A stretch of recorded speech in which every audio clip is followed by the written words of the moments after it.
મંડળ અને શિવ શક્તિ શિવશક્તિ મંડળ એટલે બે ઘડીમાં માતાજીને યાદ કરીએ. ચોટીલે ડાકલા ભાગ્યા ચામુંડ મના, ચોટીલે ડાકલા ભાગ્યા, ચોટીલે ડાકલા ભાગ્યા ચામુંડ મના, ચોટીલે ડાકલા ભાગ્યા. હલો ચોટીલે ડાકલા ભાગ્યા ચામુંડ મના, ચોટીલે ડાકલા ભાગ્યા.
ભગવાન કી. અધિકારી જેટલા જીવ હતા એ બધા જીવ ભગવાનની વેણુનો નાદ સાંભળે ભગવાનની પાસે આવે છે. પછી તો 6 મહિનાની રાત્રિ થઈ, 6 મહિનાનો દિવસ થયો. આ રીતે ભગવાને 3 પ્રકારના રાસ મંદર કર્યા અને એની અંદર એક મંડળની અંદર એક કાન અને એક ગોપી, એક મંડળની અંદર એક ગોપીની વચ્ચે રાધા કૃષ્ણ અને એ રીતે ગોપી અને એકમાં કેવલ રાધા કૃષ્ણ. અને આ સમયે જે ગોપી સાથે ભગવાન રાસ કરે છે, આ ગોપીના મનમાં અહંતા આવી કે હું સર્વથી શ્રેષ્ઠ છું, કાન મારા. આ જેવું કીધું ને પ્રભુને, પ્રભુ મારા, આ ભગવાન અંતર્ધ્યાન ત્યાં પ્રભુને ક્યારેય ન કેવું પ્રભુ તમે મારા. પ્રભુને જ્યારે કેવું ને ત્યારે એટલું જ કેવું પ્રભુ અમે તમારા.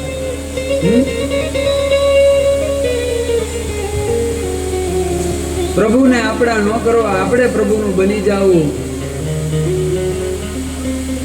ભગવાનને આપણે સમર્પિત થઈ જવું. આપણે પ્રભુના છવી, પ્રભુની અંદર આખું જગત સમાયેલું છે. પછી તો હવે બધી ગોપીઓ છે ઘરમાં, પણ ભગવાને જે આત્માનો અનુભવ કરાવ્યો, હવે ચિત્તથી ભગવાનની સાથે સંયોગ થયો.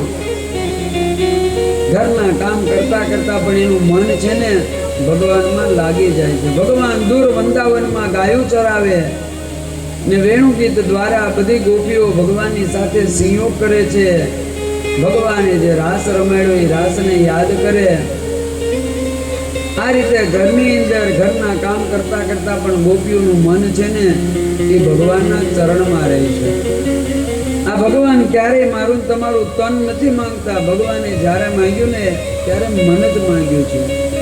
મન ભગવાનના ચરણમાં રાખો, તન પછી સંસારમાં રાખો.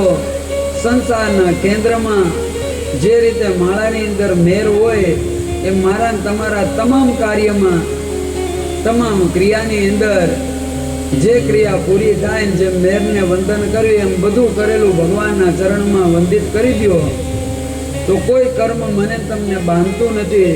તેથી તો માળા કરીને મેરને આપણે આંખે અડાડવી છે. હું કામ કે આ બધું ભગવાનને ઓપી દે. મેર છે એ ભગવાન છે. દિવસો એક પછી એક વીતવા લાગ્યા. પ્રથમ ભગવાને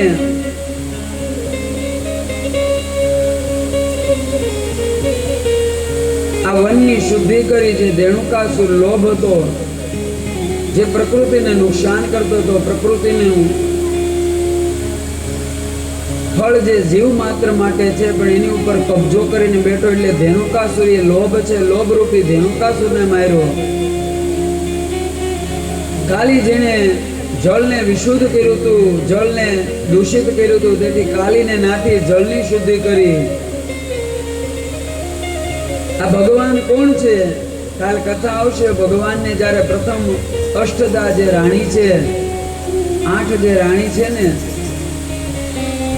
આ 8 રાણી બીજું કાંઈ નથી, અષ્ટદા પ્રકૃતિ છે. અષ્ટદા પ્રકૃતિ, આ પ્રકૃતિને આખું આધીન આ જગત છે. જગત પ્રકૃતિને આધીન છે, પણ એ પ્રકૃતિ કોને આધીન છે? એ પ્રકૃતિ પરમાત્માને આધીન છે. કોને છે? ભગવાન કૃષ્ણને આધીન છે.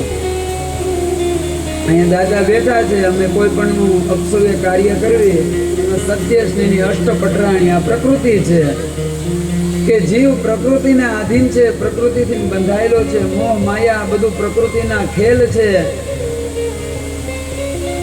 આ પ્રકૃતિ આખા જગતને પોતાની માયામાં જળથી માંડી અને ચરાચર જે કાંઈ આ 84 લાખ યોની છે બધી પ્રકૃતિ પ્રમાણે કામ કરે.